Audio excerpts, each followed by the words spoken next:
Good day, ladies and gentlemen. Welcome to our series of reports on the fourth and final wave of the 2010 J.D. Power & Associates Residential Customer Satisfaction Studies. I'm Steve Kirkaby, Executive Director Telecommunications for J.D. Power & Associates. With me today is Frank Perezzini, Director Telecommunications and the Study Director for our Residential Customer Satisfaction Research. Let me add my welcome to everyone for taking time out of their busy schedules to join us today. We'll examine the performance of major providers of fixed or wired residential internet service.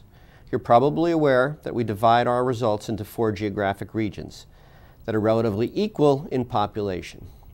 The West region, that includes the old U.S. West and Pacific Telesys states, the North Central region, that includes the previous Ameritech states, the South region, that includes the Southwestern Bell and Bell South states, and the East region, that includes the old NYNEX and Bell Atlantic states.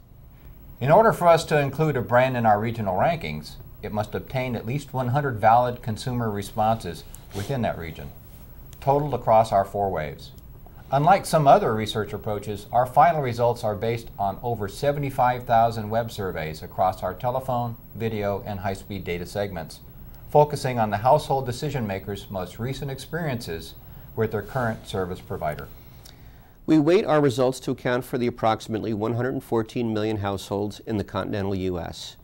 We then follow a 3-step process to determine the drivers of satisfaction, looking first to validate the unique dimensions of satisfaction while eliminating non-discriminating dimensions in what we call factor analysis. Then we perform regression analysis to identify the implied weights or importance of each unique dimension within its factor and the impact of these dimension clusters on overall satisfaction.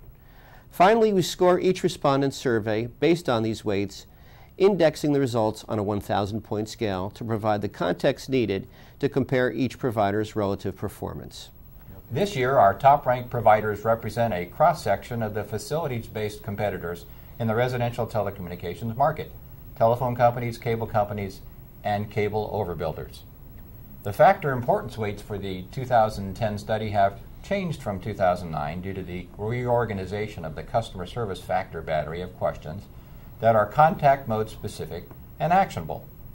Despite this change, performance and reliability continues to be the most heavily weighted factor at 38%, picking up the majority of the shift in weight, increasing 10 percentage points from 2009. Cost of service remains at the same weight as in 2009, and the third highest weighted factor, billing, decreases by only 1 percentage point to 17%. The offerings and promotions factor also remains at the same percentage as last year. The lowest weighted factor is customer service at 10%, as the incidence of contacting customer service continues to decline. However, it's important to note that just as we've seen in past years, customer service moves past performance and reliability and has the highest weight in our model for those customers that have actually contacted customer service in the previous 6 months. As an industry, the overall Internet Service Provider Customer Satisfaction Index score is 634 in 2010, a decrease of 5 index points from 2009. The highest ranked provider in the West is Cox, with an overall index score of 659, moving up 12 index points and 2 places to finish 29 points above the region average, which dropped only 1 point over the same period. Cox also ranks highest in 4 of the 5 factors: performance and reliability, cost of service, billing, and offerings and promotions. Cable One ranks second with a score identical to their 2009 showing, while earning the highest score in the customer service factor. Earthlink drops well off its 2009 pace, ending up in 3rd with an overall score of 642, and a 2nd place finish in the billing factor. Verizon ranks highest in the South with an overall index score of 675, 9 index points better than last year and 34 points above the 2010 regional average, which doesn't change from 2009. Verizon also ranks highest in 2 factors: performance and reliability and offerings and promotions. 2nd place Earthlink is only 3 index points below Verizon, improving 6 points from last year, and finishing with the highest score in the billing factor. Bright House Networks, the region leader in 2009, finishes 3rd with an overall index score of 661, dropping 27 index points in the process. Despite the decline, Bright House Networks has the highest score in customer service in the region. Wide Open West again comes out on top in the North Central region with an index score of 722, nearly identical to their 723 last year, finishing with a 90 index point advantage over the region average, after the average drops a full 10 points from last year. Wide Open West ranks highest in all 5 factors, repeating their stellar 2009 performance. Second ranked is Cincinnati Bell, which drops up 4 index points from last year, putting them 48 points behind Wide Open West. More favorably, Cincinnati Bell finishes second in the cost of service and offerings and promotions factors. Cox has the third highest index score in the region, advancing 22 index points from last year, one of the most improved companies in the study. And finally, Optimum Online Cablevision ranks highest in the East with an overall satisfaction score of 659, 1 index point above last year's leader, Verizon, at 658, and 29 index points above the regional average. Verizon's second place finish resulted from its 14 index point slide from last year, with Optimum dropping only 8.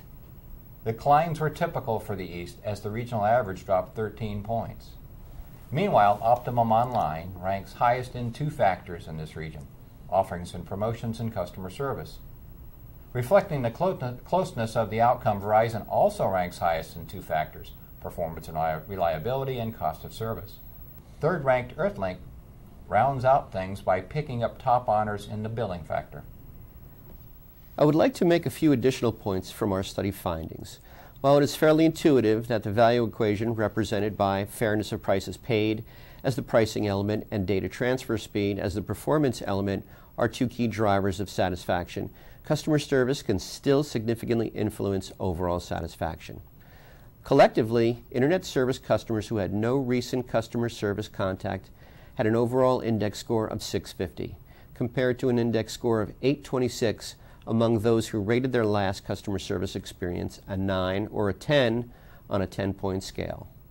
The study also found that customers in this top 2 group are significantly less likely to switch service providers in the next 12 months, with only 7% indicating they definitely will or probably will switch providers. That's less than half the study average of 16%. Clearly, delighting customers, regardless of the service channel they use, has a quantifiable financial impact that should not be overlooked. As we often point out, a major objective of J.D. Power & Associates' syndicated and proprietary research is to aid providers in identifying areas of improvement, providing them with the information they need to reallocate resources to make necessary changes and better serve their customers. In our view, a consistent focus on customer satisfaction is what differentiates good companies from those that are great. Because of the continuing strong direct correlation we see between customer satisfaction and customer commitment, we expect that this consistent focus will produce favorable financial results year in and year out. As we've done in the past, we have emailed stack rankings to all ranked providers in these studies. Current subscribers can also visit our Business Center to view and analyze these and previous wave results. This concludes our final report on the 2010 Residential Internet Service Provider Customer Satisfaction Study. Thanks for your attention, and we'll see you later on this year with the first wave results of our 2011 studies.